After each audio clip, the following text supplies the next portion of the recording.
कहीं कुछ, यही सारी धुन।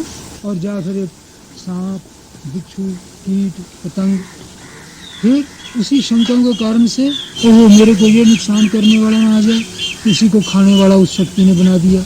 कौन जानवर, तो दूसरा चूहे को बिल्ली, बिल्ली को कुत्ता। तो अब ये जो है उस व्यापक शक्ति का जो लंबा चौड़ा खेल है, ये सर्वत्र व्यापक है। अब इसको देखें तो वो किसी की लिहाज नहीं करती, करेगी, वो किसी का पक्षपात नहीं करती। तो बस इसलिए उसके कायदे के मुताबिक देखो तो भाई पता नहीं, यदि मनुष्य मरा तो मनुष्य होगा,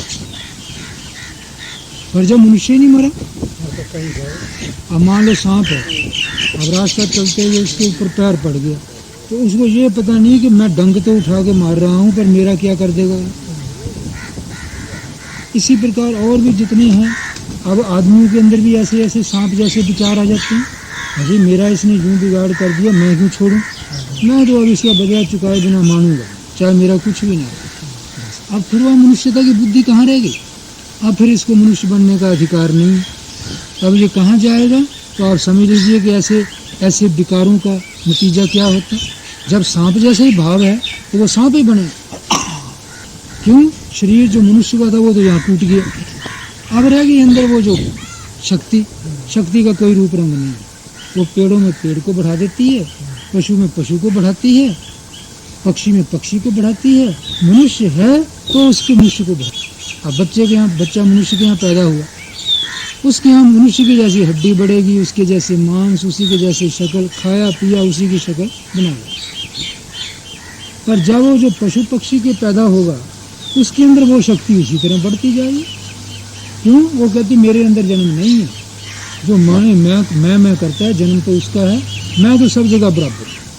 और पानी की क्या शक्ल है कुछ, पर आदमी के अंदर भी है, पशु पक्षी के अंदर भी है, कीट पतंग के अंदर भी है, पेड़ों के अंदर भी है। पेड़ के अंदर पानी की शक्ल पेड़ की जैसी है, मनुष्य के अंदर मनुष्य जैसी। तो तत्व तो 5 ही हैं, जैसे मिट्टी, पानी, गर्मी, हवा और पोल, ये 5 ही तो हैं। ये 5 जैसे मनुष्य के अंदर, ऐसे सभी के अंदर। अच्छा, इसी तरह जैसे 5 के जो 6वां है मन, जो विकारों में प्रकट होता है, ये भी सबके अंदर बराबर है। फिर 7वीं वो चीज़ है जो चेतन शुद्ध ज्योति, तो शुद्ध ज्योति भी सबके अंदर बराबर है। अब फिर शक्ल देने वाला कौन हुआ, मूर्ति देने वाला कौन हुआ, भाव। जैसे भाव वैसी मूर्ति।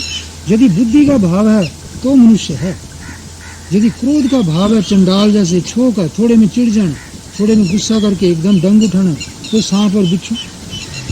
और यदि चतुराइयाँ चलाकियाँ, गिद्दड़, बहुत राग द्वेष, अपनी खाने पीने की चीज़ एक के पीछे लग गया, दूसरे के साथ द्वेष आदि, कुत्ता। अब ये जितने गुण हैं वो हर एक के अंदर एक एक ऐसी चीज़ है, वो भाव, उस भाव की मूर्ति है। तो भाई जो भाव लेके मरेगा वही बनेगा, है। तो इसलिए देखो गीता में एक श्लोक कहा है, क्या कहा है कि यम यम वापि स्मरण भावम त्यजत्यन्ते कलेवरम तम तमेवेति कौन्तेय सदा तद्भाव भाव। यम यम वापि स्मरण भावम, जिस जिस भाव को स्मरण करता हो, ये भाव मैंने बोल दिए। देखो ना, एक के अंदर तो अकल रखना, वो अभी ज़्यादा पीछे उसी पर चलेगा। क्या वो अकल रखने से आदमी है, तो अकल कैसी बनी रहे, बस हमारा तो इतना ही काम है। अकल भगवान विष्णु का रूप है, अकल परमात्मा का रूप है। अकल ही एक ऐसी चीज़ है जो कि ये मूर्ति धारण करती है, जो हम लोग सब बैठे हैं। यदि ये अकल नहीं है तो पता नहीं पशु पक्षी कीट पतंग, उसमें भी डर ज़्यादा, किसी में शंका ज़्यादा, किसी में डर के कारण से छुपने का भाव, किसी में डर के कारण से क्रोध से मारने का भाव।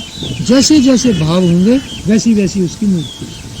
अब वो ये 5 तत्व और मन और वो जो अकल और उसके अनुसार जो भगवान का अंश है चेतन, वो जैसा जैसा भाव होंगे वैसे वैसे ढलता जाएगा। यदि बहुत जड़ है, बहुत निकम्मा काम है, किसी को मानना ही नहीं, कुछ भी एकदम अंधा ही हो जाना, तो ये पेड़ों का भी पता नहीं, पेड़ों में भी वही शक्ति है। कैसे आता है,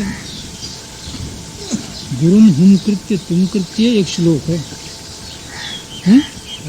जैसे कि जो अपने से श्रेष्ठ ज्ञान में है, जैसे कि बाप है कि बेटे के लिए श्रेष्ठ ज्ञान में, उस बाप को या बड़े को किसी को तू करके तिरस्कार से ज़्यादा बोलने चोलने वाला है, वो अपने अंदर मनुष्य की बुद्धि को खत्म कर। तो ऐसे शमशाने जायते वृक्षा चील गृध्रोप से, ऐसे लोग शमशान में जाके पेड़ बनते हैं और उस पर चील कौवे ऐसे लोग भी बैठते हैं, चलो बूझे करते हैं। तो और शमशान में पेड़ होता है जिसकी छाया में भी कोई बैठना नहीं चाहता।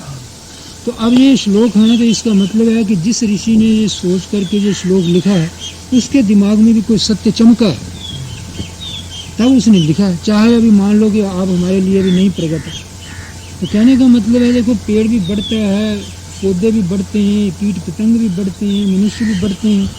तो अब इनके अंदर जो शक्ति काम करती है जो छुपी हुई है और सबको शक्ल देती है, इसकी भी एक शक्ल है, इन कीट पतंगों की व मनुष्य की भी शक्ल है। पर जिसके अंदर बुद्धि है उसकी ये शक्ल है। बुद्धि उसको कहते हैं विचार से काम करने की आदत। अगला पिछला सोच लो, कल ऐसा किया था, आज ऐसा नतीजा मिला, अरे भाई आज ना आगे मैं ऐसा ना करूं ताकि खोटा हो जाए, इसका नाम अकल है। आज मैंने गलत खाया तो सारी रात पेट में दर्द रहा, कल भाई ना खाऊं। आज मैंने गलत बोला, ऐसा बोलने से लड़ाई लगी, लड़ाई लगने से अब रात को नींद भी सूखती नहीं है, तो भाई ऐसा बोलना क्यों। ऐसी इच्छा रखी, लोभ रखी, तो एक दूसरे की चीज़ उठाने में मन हुआ।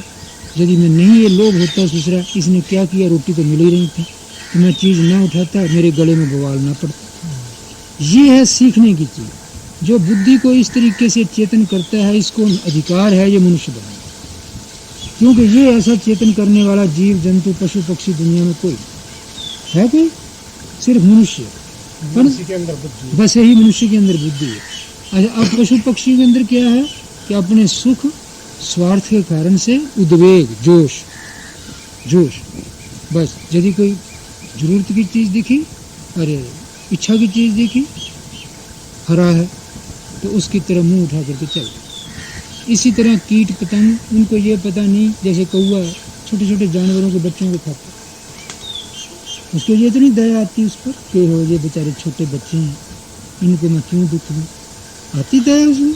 उसको तो ये है कि बस देखा कि ये तो खराब है मेरी, वो मेरा कुछ कर तो सकते हैं।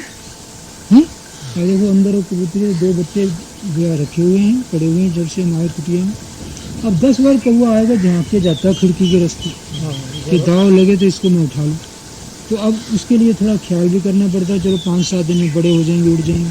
पर उसको दया नहीं है ना।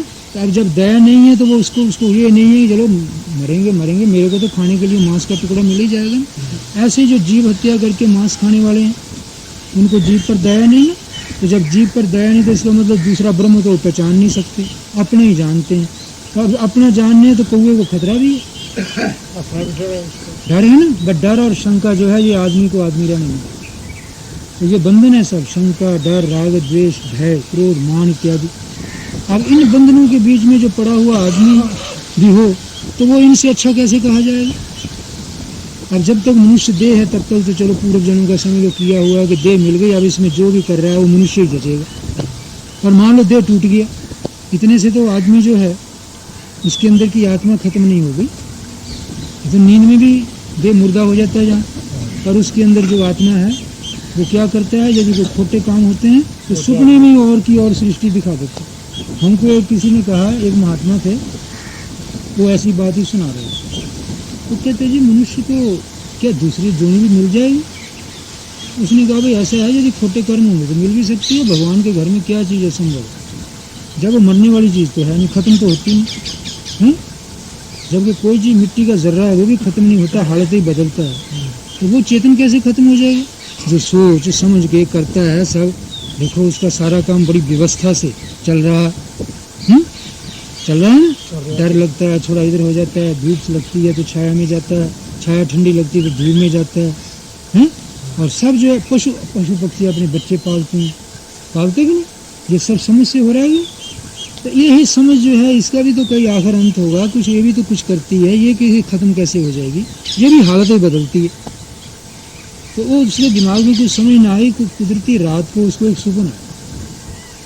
क्या सपना आया कि मैं पक्षी बन के उड़ रहा हूँ और ऊंचे ऊंचे उड़े जा रहा हूँ और मुझे बड़ा डर सा लगा।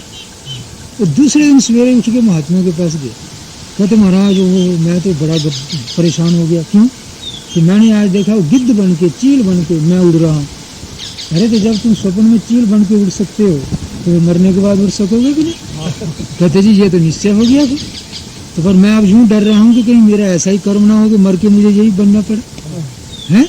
तो कहने का मतलब ये है कि देखो भगवान के घर का तो बहुत ठिकाना तो किसी को है नहीं, पर जहाँ तक मनुष्य की बुद्धि जाती है, यदि आप सोचोगे जो उसके अंदर चेतन तत्व है और ये 5 भूत हैं जो सब प्राणियों में बराबर हैं।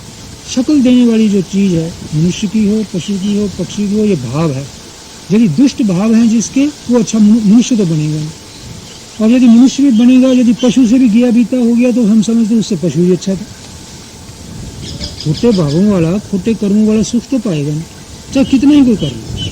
जब तुम्हारे अंदर दया नहीं है, दूसरे के जीव के लिए तुम ख्याल नहीं करते, जीव हत्यारे हो, फिर अपने काम, क्रोध, लोभ, अहंकार, ईर्ष्या से तुम नाना प्रकार के चोरी जारी मिथ्या के चक्कर में पड़ते हो, निंदा क्यों करते हो, दूसरे के सुख दुख का ख्याल नहीं है, ये सब खोटी चीज़ें हैं ना। अब ऐसे में दुनिया में भी जब तक रहते हो तो छुप छुप के रहोगे, रहेगी ना, भय रहेगा ना। अब भय में छुपने वाला आदमी जो है तो मनुष्य सृष्टि से तो घबराता हुआ पता नहीं कहाँ कहाँ भागेगा। तो कहाँ कहाँ भागना, यही जंगल में गया कहीं जानवर बन गया, पशु पक्षी उड़ गया हवा में, कीट पतंगे धरती में घुस गए, तो यही जोनी है उनके लिए। इसलिए ये है कि जब तक आदमी रहे तो कम से कम अपनी बुद्धि का सत्यानाश न करे। पर बुद्धि का सत्यानाश सबसे पहले तो नशे करते हैं, तो थोड़े नशे से भी टल के रहे। नहीं तो नशे जो हैं ये बुद्धि का सत्यानाश करने के बाद सोचने की शक्ति खत्म हो जाती है। फिर जो संगी साथी हैं उन्हीं के कहना करना पड़ता है, या फिर जैसे अपने मन के अंदर जोश उद्वेग वगैरह हैं। तो इसलिए थोड़ा सा अपनी बुद्धि में रहने के लिए, चाहे दुख भी पावे आदमी, देखो दुख भी छोटा दुख सहन किया हुआ यदि बड़े दुख को टाल दे तो वो दुख नहीं कहा जाता। क्या दुख है दवाई पीना कड़वी, यदि वो बड़ी बीमारी टाल देते। पर छोटा सुख भी जो है यदि वो त्यागने से महान सुख मिलता है तो छोटे सुख का त्याग कोई बड़ी बात नहीं है। जैसे परहेज करे बीमारी की हालत में आदमी कि भाई ऐसा खाना न खाए, चाहे वो कितना ही प्यारा आनंद देने वाला हो, और यदि वो बीमारी की हालत है उसमें वो नहीं खाना चाहिए तो छोड़ दे। उस थोड़े सुख छोड़ने से उसको यदि बीमारी टल जाएगी तो बड़ा सुख मिल गया। तो इसी तरीके से ये है कि आदमी को इस प्रकार के ये नशे वगैरह की चीज़ें जो हैं कि जो बुद्धि को भ्रष्ट करने वाली हैं, कम से कम ऐसा नशा तो ना करे। पर हाँ इतना तो कहना पड़ेगा भाई देखो, यदि उसकी बुद्धि ऐसे नशों में पड़ गई है कि अब थोड़ा नशा पीने से उसको सोचने की शक्ति आती है, तो उतना ही थोड़ा सा ऐसा थोड़ी देर के लिए रख ले, पर मन रखे त्याग में। पर यदि देखे ना जी अब उसको इसको बरतने से तो मेरे से उठा ही नहीं जाता, सोचा ही नहीं जाता, मेरा दिमाग ही खराब हो गया, ऐसी हालत में भाई मैं ज़्यादा जोर भी नहीं देता किसी को, और कोई शास्त्र भी नहीं कहेगा कि तू छोड़ के एकदम मुर्दा होकर के मर जा। थोड़ा चेतन करने के लिए कोई चीज़ यदि है तो उतनी देर के लिए रख ले कि भाई मैं चेताते चेताते जब मेरा इसके बिना मन बिल्कुल चेत गया तो इस हालत में मैं इसको किनारे रखा। एकदम कोई चीज़ त्यागने में भी कुछ नहीं रखा, एकदम त्यागोगे कुछ उसका असर खोटा हो गया, तो आदत जो है खोटी है वो धीरे धीरे त्यागी जाती है। धीरे धीरे त्यागना, समझ के साथ त्यागना, जो समझ के साथ त्यागता है उसको ज्ञान भी मिल जाएगा। अब एक आदमी ने बीड़ी छोड़ करके कहा जी मैं पीता नहीं, और उस बेचारे का सोचने गुम हो जाए, काम ही ना हो, क्रोध आया रहे, उल्टा सीधी बातें करता रहे, तो मैं समझता हूँ जहाँ 10 पीता है 2-4 ऐसे मौके में पी के काम करने लायक बना। फिर धीरे धीरे विचार करते करते भी जब 10 की 2 रह गई, 10 की 5 रह गई, 10 की 1 रह गई, तो एकदम धीरे धीरे इसको भी चला मारे। परंतु ये है कि रखे यही भाव कि भाई ये नशे इत्यादि की चीज़ें अच्छी नहीं होती, ये मन को फालतू बुलाने वाली हैं, और नशे बहुत खोटे तो वो हैं जो उसी वक्त पीते ही अकल को ख़राब कर देते हैं। ऐसे नशे जो है ना, ये मदिरा वगैरह के आजकल देखो बहुत इल्लत चल पड़ी है, नशे दुनिया में बहुत बढ़ गए हैं। तो कोशिश ये रखे कि भाई यदि इसके चक्कर में है तो भगवान करे धीरे धीरे छूट जाए, बढ़ते जा रहे हैं, बढ़ते जा रहे हैं। हाँ छूट जाए तो अच्छा, नशा नहीं मिलता तो वो शादी नहीं मानी जाती। हाँ तो छोड़ने का यत्न रखे। अच्छा उसके बाद फिर जो है ये बुद्धि का, अब ये लोभ लालच तृष्णा अपना स्वार्थ, ये भी नहीं बुद्धि को रहने देते। कई बार बताएं रास्ता चले जा रहे हैं, किसी के फल लग रहे हैं पके पके, मन कहता है अरे बढ़िया फल है, कोई देखता तो नहीं तोड़ लो। तो देखो काम लोग, किसी की चीज़ पड़ी है, अरे कोई देख तो नहीं रहा, वो गाड़ी पड़ी है ले चलो, हैं। तो ये जो है ये लोभ और काम तृष्णा, ये फिर अकल नहीं ना इसने रहने दी। तो इस हालत में अकल को उसने खो दिया। उसने ये नहीं देखा कि एक चीज़ लेने से मन में शंका पैदा होती है, भय पैदा होता है, और भय शंका से सृष्टि निकम्मी बनती है। कई बार जो दृष्टांत देते हैं कि चोर ने चोरी की, सो गया, कहता किसी ने देखा तो है नहीं, मौत से हाथ मार लग गया, तो रात को जब सो जाता सपने में देखता डंडे खाए। अब क्या जान के वो डंडे खाने की सृष्टि रच रहा है? किसने रची? उसके कर्म ने रची ना। कौन कर्म ने? वो जिससे शंका थी भाई चोरी तो की, पर किसी ने देख लिया हुआ, जो कि खोजते खोजते आ ही गए तो दुर्घट बन जाएगी। भाई ये शंका से उसके मन में तनाव था, तो तनाव वाली आत्मा कहती है मैं आराम से रहने वाली नहीं जब तक तनाव न तेरा निकल जाए। तब तनाव कैसे निकलने वो भी आत्मा ही जानती है। तनाव यूँ निकलेगा, उस स्वप्न में उसने वैसी सृष्टि कर दी कि 10 आदमी आए पकड़े, अंदर से खींच लिया बाहर, घसीटने लगे, मारने पीटने लगे, जूतों से भी, सबसे, बस ऐसा कर दिया। चल उसने समझ लिया जी भुगत गया, तनाव निकल गया है। तो अब वो आराम से चाहे बाजार में घूमे के भी मैंने दंड पा लिया, जा जेल हो गई, 6 महीने जेल घूम फिर देखा, उसके बाद जाके उसको हो गया कि चल भाई भुगत गया। पर फिर भी मौके पर लोभ लालच तृष्णा के चक्कर आएंगे। फिर उस वक्त अंधा हो गया, बुद्धि को उसने विदा दे दी, नहीं सोच के काम कर सकता, नहीं लोभ को दबा सका, नहीं तृष्णा को दबा सका, फिर उसी चक्कर में पड़ गया, तो आगे उससे ज़्यादा दम। तो ये है कि आदमी मत समझे कि मैं इस देह में जो हूँ मैं स्वतंत्र हूँ। स्वतंत्र तो वो होगा जिसको शास्त्र कहता है मुक्त। सुनते ना, मुक्ति शब्द को क्यों ज़्यादा जोर दिया है? मुक्ति का मतलब है बंधन से छूटना। जैसे जेल में बंधा हुआ छूट गया, कहते हुए मुक्त हो गया। तो मुक्त का मतलब क्या है कि ये जो हमारे अंदर जेल है, प्रकृति की शक्तियाँ जो दिखती तो है नहीं पर बांधी हुई सबको, यदि इनके बंधन से बिल्कुल साफ छूट गया और साफ छूट करके जैसा ठीक है वैसा कर सका, जैसे ठीक है वैसा रह सका, तो जहाँ बैठा उसको वहीं सुख।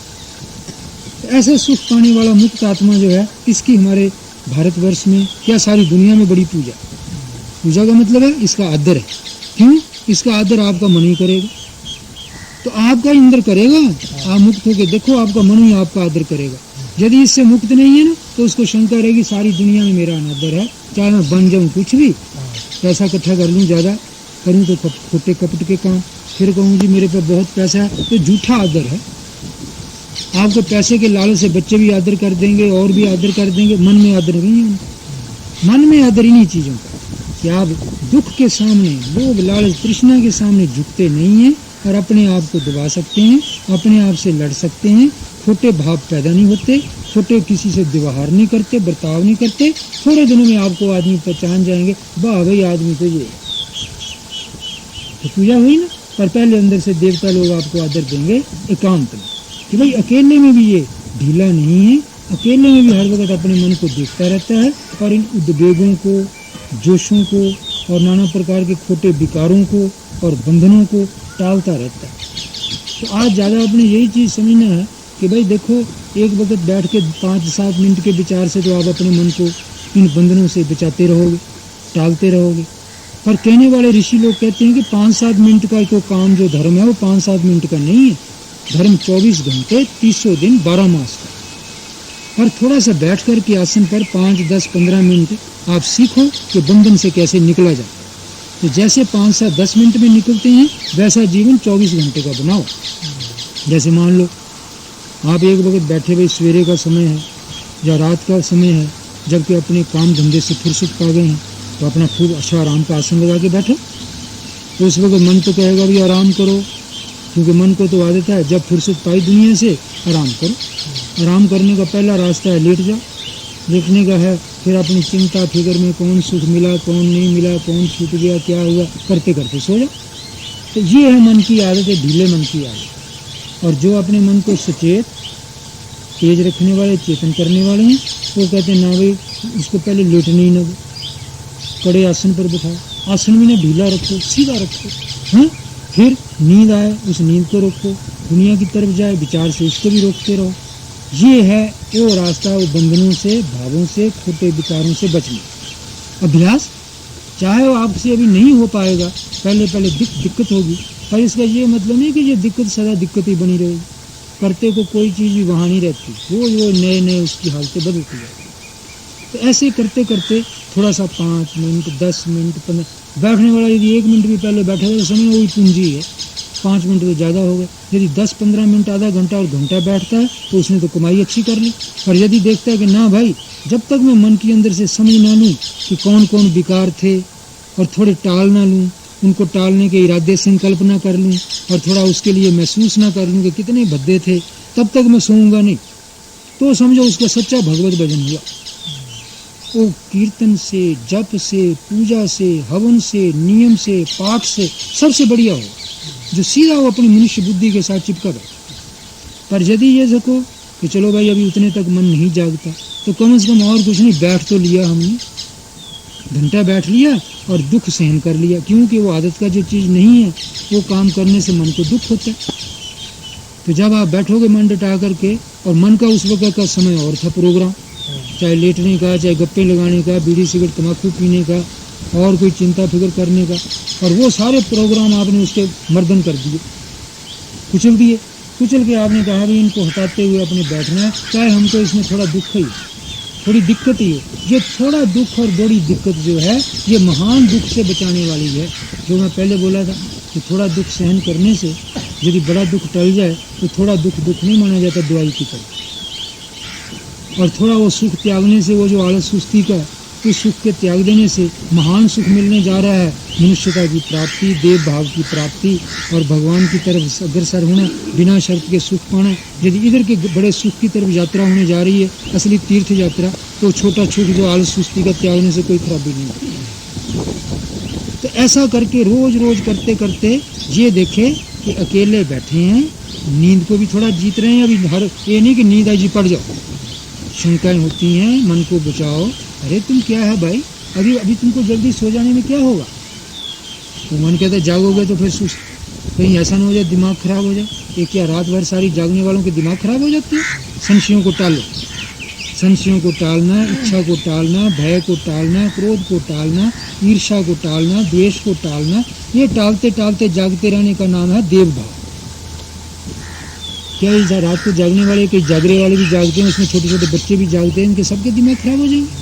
तो तुम 1 घंटा 1.5 घंटा बैठे जाग लेने से, इतने से तुमको शंका करने लग गया। बस टालो, क्रोध न करो और फिर चुप हो। फिर देखो मन कहाँ उठता है। अभी ये दुख सा हो रहा है, मन बेसवरा हो रहा है, कब छोड़ूं कोई बात, कब छोड़ूं होने दो। पर मैंने तो अपना समय बिताए बिना हटना नहीं। थोड़ा उस वक्त इच्छा को बिता लो, पढ़ने की इच्छा, तो मन में चिढ़ आएगी, झुंझलाहट आएगी। झुंझलाहट चिढ़ को भी, अरे चिढ़ते क्यों? अभी खुशी से कर रहे हैं, भलाई के लिए कर रहे हैं, चिढ़ने की क्या जरूरत है? ये है अकल से जीना। इस तरह से अपने मन को अकल से थामते थामते यदि आपने 2-3 घंटा बैठना सीख लिया, तो आपकी बहुत कमाई है। अच्छा फिर चलो मान लो रोटी खाई हुई है, भोजन पाया हुआ है, नहीं आदमी ज़्यादा आराम से उस वक्त बैठ सकता, तो बैठ तो सकता है, पर सोचे तो समझता हुआ सांस लेता रहे, छोड़ता रहे, सांस लेता रहे, छोड़ता रहे, देह को याद रखता हुआ सांस लेता रहे, छोड़ता रहे। घंटा 2 घंटा उसमें बैठ सकता है। क्यों? सांस तो चलता ही रहता है। बैठते तो आप गप्पों में भी हैं, गप्पे लगाते रहो, आधी रात तक बैठे रहो, सिनेमा देखो, नाटक देखो, रेडियो सुनते रहो, कोई और बैठे तो रहते ही हैं ना। तो बैठने से क्या बिगड़ेगा? फिर जब बोलते चालते रहते हैं, सोचते भी रहते हैं, तो वही काम आपने इधर करना। पर जहाँ सोचने की भी ज़रूरत नहीं है, सिर्फ ये करना है, कोई विकार दिख गया टाल देना है, सांस लेते रहे, छोड़ते रहे, ये एक काम है। पर जो समझ के साथ सांस लोगे और समझ के साथ छोड़ोगे, तब मन काबू रहेगा।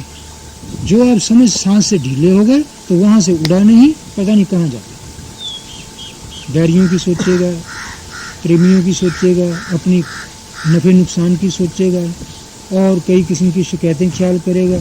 ये सब ख्याल करने का मतलब है ढीला मन। और आपने कहा नहीं, जो सांस अंदर आता है, आते में भी होश है, छोड़ते भी होश के साथ है। ये ठीक है कि ना लंबा करना, ना छोटा करना, ना रोकना, जैसे सांस खुशी से चलना चाहिए वैसे चलाना। पर पता है बाहर जाते का पता है, अंदर आते का अंदर आते का। सुरत इसके साथ लगा के रखना। अब जब इस सुरत आपकी इसमें लगी हुई है, तो इतने में मान लो थोड़ी देर उड़ के किसी बच्चे की याद करने लग गया, तो आपको पता लग जाएगा उधर गया। तो जब उधर गया, तो फिर यहाँ सांस लेने छोड़ने में नहीं है, आप इसमें फिर बिठा दो। अरे मैं तो ये काम कर रहा था भाई। जैसे कीचड़ में चलता हुआ आदमी जमा के पैर धरता है, ख्याल से उठाता है कि ज़रा थोड़ा सा चूक गया तो कहीं पड़ जाऊंगा। तो उस हालत में यदि कहीं इधर उधर मन जाए, तो तो उसके मन में झट आ जाती है, अरे मना तू क्या करने लगा, तू उधर की चाय पीने की सोच रहा है, घर की सोच रहा है, जहाँ देखो गिर पड़ेगा तो क्या होगा। तो घर जब पहुँच लेंगे तब ख्याल कर लेना चाय पीनी है कि क्या करना है। पहले तो यहाँ है संभाल के पैर रख, जब टिक गया तब पहला उठा, जब पहला उठ गया इसको जमाले ठीक, तब ये दूसरा उठाइए। तो थोड़ा सा रास्ता है, इसको आराम से साथ चल लो, ध्यान से चल लो, सावधानता से चलो, कहीं ऐसा ना हो पड़ गए तो फिर सारा तुम्हारी दलीलें बीच में रह जाए, कहीं चोट भी लग सकती है। तो इसी तरीके से ये है कि संभल संभल के सांस लेना, जैसे पाँव उधर समझ समझ के टिकाते हैं। कितना भी छोटा बच्चा होगा, जब उसको पड़ने का भय हो जाएगा, गिरने का, तो देखो उस वक्त सुरत ठिकाने कर लेता है कि नहीं। तो वही तो ये सुरत है, और कौन सी सुरत है कि सुरत टिका के सांस ले लिया, सुरत टिका के छोड़ दिया। पर ये है कि इस सुरत को यदि टिकाना हो बहुत बढ़िया, तो पहले देह के अंदर की चीज़ों के बीच में ख्याल रख के सांस लेता जा, छोड़ता है। गिने अंदर की चीज़ें, कहीं दाईं तरफ जिगर है, 2-4 सांस जिगर को समझते हुए ले लिए, बाईं तरफ तिली है, थोड़ा अंदर ही अंदर तिली का ख्याल करते हुए 2-4 सांस ले लिए, छोड़ दिए। फिर ऊपर हृदय है, फिर दाएं बाएं फेफड़े हैं, पेट है जिसमें अन्न पड़ा है, नाड़ियाँ हैं, जो हृदय से नाड़ियाँ निकल रही हैं, जो कुछ भी आप जानते हैं। नहीं तो एक दिन देख लेना कोई फोटो, तो अस्पतालों में या कहीं कॉलेज स्कूलों में लटक रहे होते हैं, तो मनुष्य का अंदर का सारा ढांचा होता है, हड्डियाँ हैं, ये जो पसलियाँ, फिर आगे सिर है, ऊपर उसमें दिमाग है, इसके ऊपर बाल हैं, रोंगटे हैं, चमड़ी है, मांस है ना, सब चीज़ें। एक एक का ध्यान ख्याल करते करते सांस लेते जाओ, छोड़ते जाओ। वो जो संसार में उलझा हुआ मन है, वो उलझा हुआ मन इधर खिंचाएगा पहले नज़दीक। तो इसमें जिस वक्त आ गया, इधर नज़दीक आ गया, तो अब थोड़ी अब देखो, जब थोड़ी देर 20 मिनट 15 मिनट जितना आप बैठना है, उससे कम से कम तीसरा हिस्सा यदि ऐसा करते हुए, याद रखते हुए सांस लेते गए, छोड़ते गए, इतने में बाहर से मन बिछुड़ाएगा, अब वो उड़ने लगेगा, अरे वो करना था, सोना था, फलाना, बस अब सांस के साथ उनको टालते हुए सांस लेते जाओ, छोड़। तो ये आपने धंधा सीख लिया कि किस तरह मन के विकार को बुद्धि द्वारा टाला जाता है। पता लग गया ना क्यों? उधर आपको किसी बच्चे की याद आई, अरे ऐसे नज़र बन गई है, बच्चा थोड़ी यहाँ बैठा है। बैरी का ख्याल आ गया, अरे बैरी जिसको हम समझते थे बैरी बुरी तो है कुछ नहीं, उसने थोड़ा दुख दे दिया, उसके बर्ताव से थोड़ा दुख हो गया, मन ने कह दिया बैरी है, तो सबके लिए बैरी होना था, पर अपने मित्रों के लिए तो मित्र है, फिर वो बैरी क्या हुआ? तेरी नज़र ही है कि खाली वो बैरी। चल, ऐसा थोड़ा विचार किया, सांस लेते गए, छोड़ते गए, तो बैरी भूलना शुरू कर दिया। उसकी याद आने से क्रोध आता है, चिढ़ आती है, उसको टालते हुए सांस लेते गए, छोड़ते गए। सांस में ध्यान आएगा तो वो टाल जाएंगे, इधर से चूकोगे तो उधर उलझ जाएगा। तो इस तरीके से समझ के साथ काम करते हुए, कौन काम करते हुए? सांस लेने और छोड़ने का काम। सब विकारों को टालने की कोशिश करे, जिसमें इच्छा, क्रोध, संशय, भय, राग, द्वेष, मान, मोह। राग द्वेष क्या है कि चलो चीज़ तो बरतनी नहीं है, सोते वक्त किसी ने चाय तो पीनी नहीं, पर चाय मन में याद आ रही है, उसी की याद में पड़ा, उसको स्मरण कर रहा है, ये राग का काम है। बैरी का क्या बिगाड़ोगे? सोते वक्त तो है नहीं वहाँ, और उसकी मन में याद आकर के खोटा करने के लिए सोचों में पड़ गया, वो द्वेष है। किसी ने अपमान कर दिया, कोई पैसा खो गया, कोई चोट लग गई, अब वो तो जो होना हो ही गया, अब उसके बारे में शोक कर रहा हो, जी ये हो गया, ये मोह।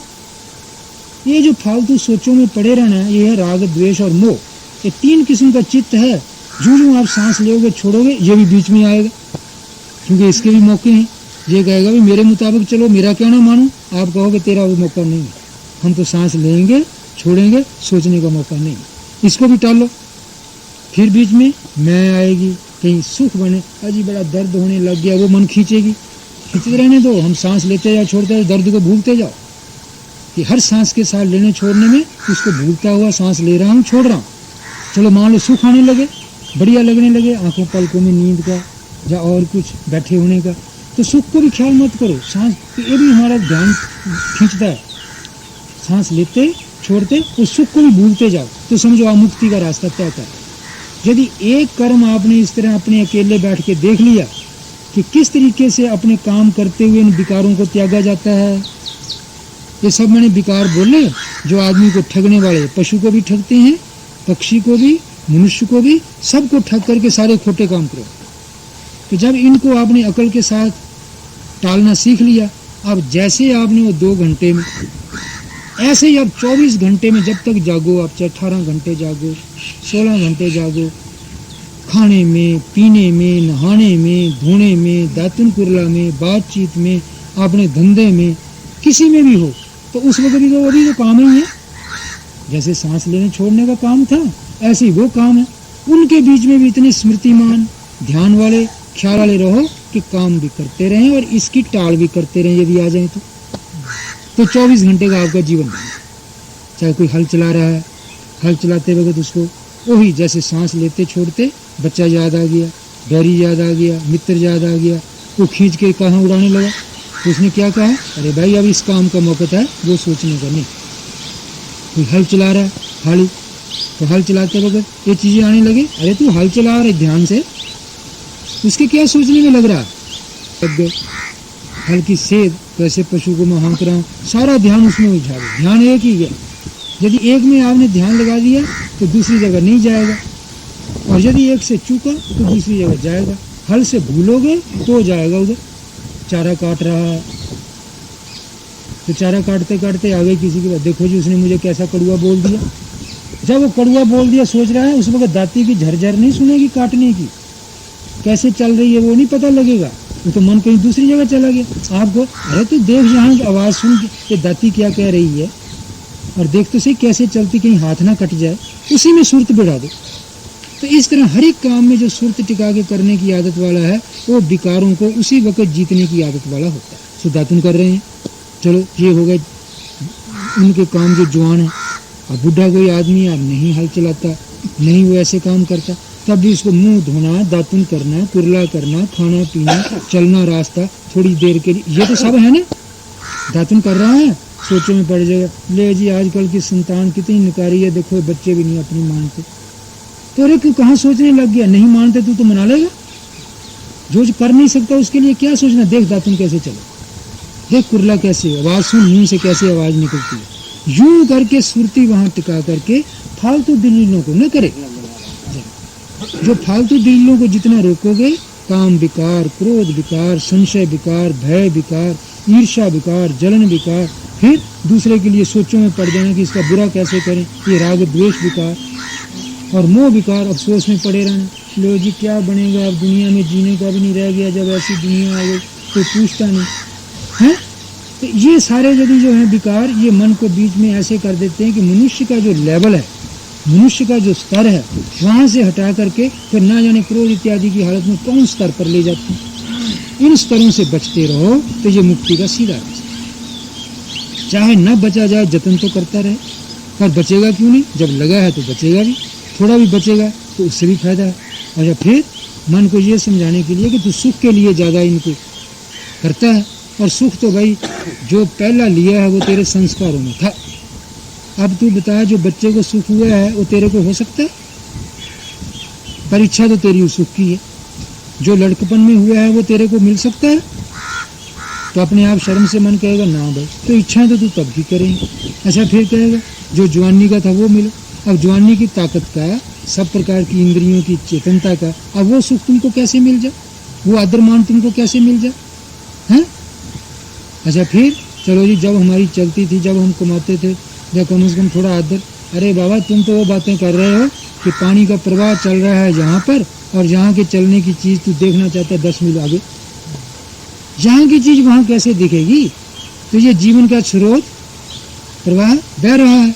जो बचपन में है वो लड़कपन में नहीं, जो लड़कपन में है वो जवानी में नहीं, जो जवानी में है वो तुमको बुढ़ापे में कैसे मिलेगा। अब तमन्ना तो पीछे की कर रहा है, वैसा खाऊं, वैसा पीऊं, वैसा अहंकार से बोलूं, मेरे को माने। अब वो तुमको कहाँ मिलेगा। तो जब नहीं मिलेगा तो जो नहीं मिलना उसकी इच्छा करना फालतू है, और इच्छा करके चिढ़ना और फालतू है, फिर दूसरे से बैर द्वेष करना और निकम्मा है, फिर उसकी शिकायतें करना। तो इसका मतलब है समय बर्बाद करना है। तो विचार विवेक विचार करके जो कुछ जैसी चीज़ है उसको सहन करने की आदत डाल। मन को रख शांति लेकर के बुद्धि से इन विकारों को रोकते हुए मर जाएगा, वैकुंठ धाम का दरवाजा खुला मिलेगा। वैकुंठ किसे कहते हैं कि जिसमें आदमी का सुख कभी भी कुंठित नहीं होता। कुंठित कहते हैं खुंडा, जैसे चाकू की धार खुंडी हो जाती, काटती नहीं ना, तो इसको कहते कुंठ। तो वैकुंठ का मतलब है कि जहाँ कोई चीज कुंठित नहीं होती, जो सुख, बुद्धि, चैन, आराम, संतोष, ज्ञान, जिसके कभी भी मंदे नहीं पड़ते, ऐसे लोग को जाएगा। पर जब आपने ऐसे लोग कमाया है, यहीं जीते जी ध्यान में बैठ के आसन पर भी चलते फिरते, दातुन कुरला, बोलते चालते भी, बोलने चालने में आता, अजी ये तो मुझे तू करके बोले है, तो मैं भी इसको सेधने वाले वचन बोलूं। नहीं, अगले की नकल नहीं करनी, वो अगला बेचारा पता नहीं कहाँ से परेशान तंगी में है, मैं अपने इसको जैसा बोलना चाहिए अपने आदर भाव से बोल। बस अपने को देखना, इसका नाम आत्मदर्शन। अपने को समझना, इसका नाम आत्मज्ञानी। अपने को संभालना, इसका नाम है कि आत्मा का संयम। और संभालते संभालते अपने में हर वक्त सुरक्षित रहना, पूर्ण रहना, जैसे भरा है, मेरी अकल टिकी हुई है, मुझे आनंद है, बस यही हो गया उस आदमी के लिए मुक्ति। तो ये चीजों का यदि अभ्यास करोगे तो भाई मिलेगा ये, ना तो किसी के आशीर्वाद से मिलने के हैं, और ना पैसे से कीने जाने के, खरीदने के, और ना आपके बल से, और ना किसी और बड़े कुनबे से, और ना बड़े अधिकार से, इन बाहर की चीजों से नहीं मिलने वाले। ये सिर्फ एक ही आदमी को मिलने वाले हैं, चाहे कितना कमजोर हो, कितना गरीब हो, कितना कुछ हो, पर मनुष्य हो। मनुष्य का मतलब यही है कि टाल करने वाला, थोड़ा दुख में भी डटने वाला, और सुख को भी त्याग करने वाला। फिर एकांत में बैठ करके शांत चित्त होकर के अपने आप को समझ करके मनुष्य की अकल बनाए रखे। बस अकल बनी रहेगी तो सारा रास्ता दे देगी। और अकल को विदा करने वाले कौन है? यही काम, क्रोध, लोभ, ईर्ष्या, द्वेष, जलन। वो यूं करता है, वो क्यों, मैं कैसे क्यों ना करूं। बस इस तरीके की जो चीजें हैं, ये बुद्धि को डालने नहीं देती। जब बुद्धि नहीं रही, मनुष्य नहीं रहा, देवता कैसे बनेंगे? उल्टे भाव, तो फिर जन्म भाई कैसे अच्छा मिलेगा? हमको जन्म नहीं चाहिए, हमको तो भगवान का घर चाहिए। क्या करेंगे हम? जन्म किसी हालत में भी आप हो, थोड़े किसी समय में अच्छा लगता है। जवानी की हालत में चलती है, अच्छा खाता पीता है, कोई रोग नहीं है, तब अच्छा लगता है दुनिया में ठीक रहना। नहीं तो पिछली उम्रों में जाकर के जिस वक्त कोई बात भी नहीं पूछता, वो बुढ़ा यही खोजता है कब मरूं और किस वक्त यहाँ से छुट्टी पाऊं। तो ऐसी हालत में फिर दुनिया में आके क्या करना है उसने? पर उस वक्त यदि उसके मन में ये दलीलें हुई तो अब फायदा क्या हुआ? क्यों? अब तो कुछ कर नहीं सकता। तो ये जो पिछली उम्र जो है भाई, ये किसी ने देखी तो अभी है नहीं पहली उम्र में। पर जो ज्ञानी विचारवान है वो ध्यान में इसको भी देख लेते हैं कि तेरी तो अभी नहीं आई, फलाने की देख ले, उसकी देख ले, उसके देख ले दुख क्या हाल हो रहा है। तो तू ये मत समझ कि ये मेरे ऊपर नहीं बीतेगी, तेरे पर भी यही आने वाली है। रोग भी आएंगे, बुढ़ापे में कमजोरी भी आएगी, अन्न भी हजम नहीं होगा, आदर नहीं रहेगा। हमने ऐसे ऐसे देखे लाला लोग कि देखो सारी उम्र उन्होंने घर के बीच में ऐसा कर दिया जैसे कि स्वर्ग बना दिया, महल बना दिए, कारें खड़ी कर दी, बच्चों की शादियां ऊंचे ऊंचे घरों कर दी। पर जब पिछला उम्र आई ना, तो किसी साधु को पूछता, अरे महाराज मेरी शांति का रास्ता बताओ। तो कहते अरे तुमको दुख किया, तुम्हारे घर में इतना सुंदर सब ठाट चल रहा है, तुमको दुख किया?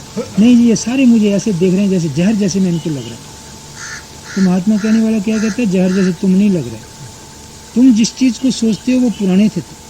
उस वक्त का चेहरा देखो, यदि कहीं फोटो हो तेरा तो, और अब कभी शीशे में देखो, दोनों मिलते हैं। उस चेहरे का वो आदर था, इस चेहरे का नहीं। तो अब उस चेहरे की चीज तुम इस वक्त चाहते हो, तो बताओ तुम ऐसा चाह रहे हो कि जो जवानी की चीज थी वो बुढ़ापे में। तो ऐसी हालत में भाई तुम्हारा दिमाग ठिकाने नहीं, दिमाग ठिकाने करो।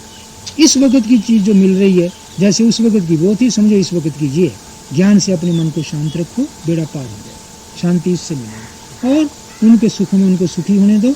यदि देखो कि हो सके तो वो मेरे पास भले आ जाएं, मैं उनके पास जाके उनके काम धंधे में कोई दखल नहीं। तुम अपनी मैं मेरी करने वहां जाओगे, कोई नहीं सुनने का। पहले वो बच्चे थे, अब तुम बच्चे हो, तुम्हारा वो सब कर रहे हैं। तो ये है त्याग। चलो घर तो छोड़ोगे नहीं, पर घर नहीं छोड़ोगे, घर में रहते हुए त्याग तो करना पड़ेगा। त्यागी हुए बिना कोई शांत होकर नहीं मरता। और जो कहोगे ना जी हम तो अपनी मैं ही रखेंगे, अपने ही अधिकार रखेंगे, तो ये आपकी लड़कपन, जवानी, बचपन की बातें हैं, समझ के समय की बातें नहीं हैं। कौन सारी उम्र बड़ा भारी महाराज सम्राट भी हो गए हैं पहले, वो भी बुढ़ी उम्र में घर छोड़ देते थे। नहीं छोड़ते थे तो कई जगह आप इतिहासों में सुनेंगे कि उनके बच्चों ने उनको मरवा डाला। बिंदुसार राजा था, वो बच्चे को नहीं राज दे रहा था, अजात शत्रु को, 2500 साल पहले की बात है। तो उसके मित्र क्या कहते, अरे तेरा बाप जो है तेरे को राज नहीं देगा, ये मरना नहीं चाहता है, बल्कि तेरे से इसको डर है, तेरे को मरवाएगा। मुझे तू हिम्मत करे, राजाओं का कोई धर्म नहीं होता, तू इसको मरवा दे और गद्दी पर बैठ जा।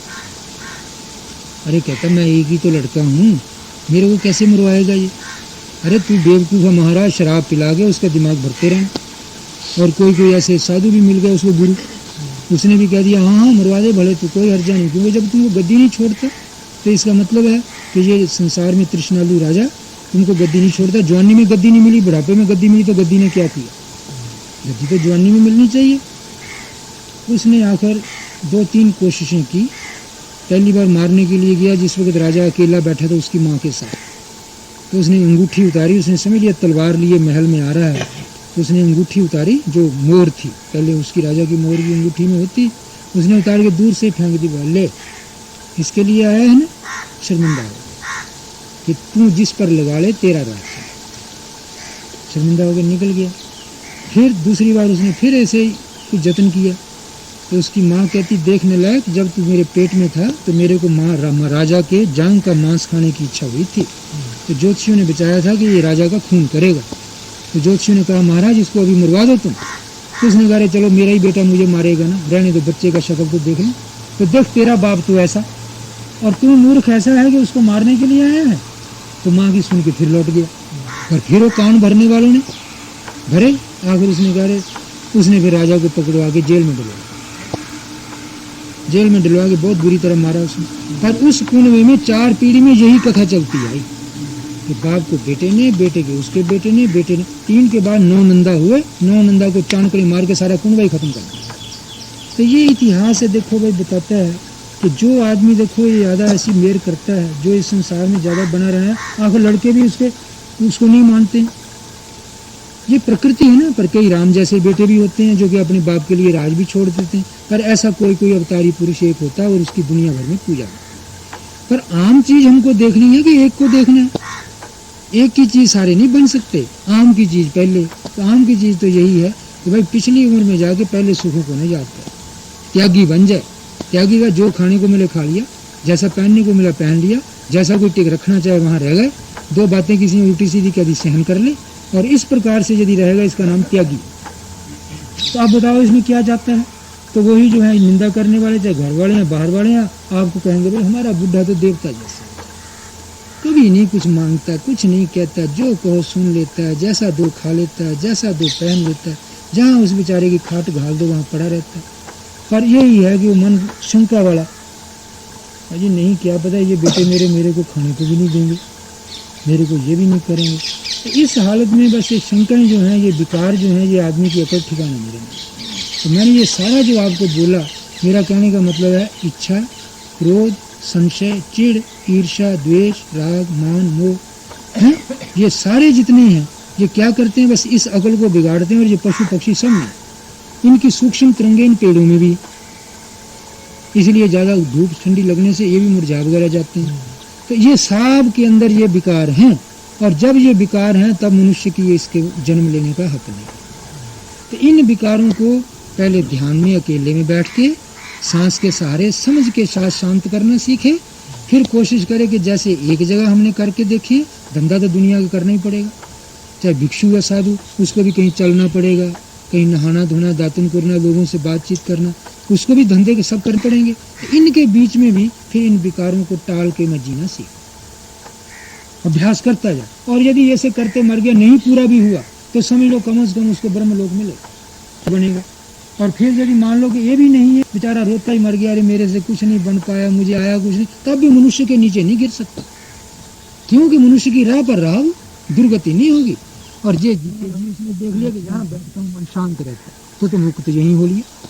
तो ये सारी गतियाँ इस रास्ते में। पर भाई यदि ये अपने से नहीं बन पाया तो फिर अब क्या कहें, चलो जिससे जो बन पाए वही करो, पूजा पाठ कर लो, कीर्तन भजन कर लो, जप कर लो, हवन कर लो, और कुछ थोड़ा बहुत जैसे किसी की श्रद्धा कर लो, श्रद्धा का कर्म रहेगा। पर ये एक वैज्ञानिक सत्य है, अपने आत्मा का कर ले। तो कोशिश करो कि बस जहाँ तक हो सके थोड़ा दुख में जीना सीख ले, और थोड़ा सुख का त्याग करके भी बुद्धि को ठिकाने रखना।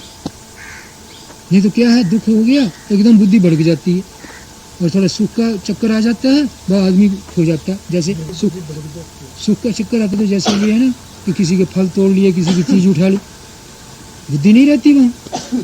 तो विकार आकर के यही आकर के उसको छा लेते हैं और उससे खोटे कर्म करवा देते हैं। और थोड़ा दुख बन गया, अजी मुझे दुख हो गया, क्रोध हो गया, किसी को लठ मारने को तैयार हो गया, किसी को गाली देने लग गया बुरा भला, ये सारे जितने हैं बस इसी से ये खराब करते हैं। तो ऐसी हालत में इनके बीच में क्या मतलब, थोड़ा दुख होता है उसमें जीना सीख, कि दुख में अकल कैसे ठिकाने रखनी, और सुख जाता है तो उसमें भी अकल कैसे संभालनी। इसका अभ्यास करना यदि किसी को आ गया तो समझो मनुष्य के नीचे नहीं जा सकता। चाहे वो पूरा नहीं भी हुआ, बहुत अधूरा है,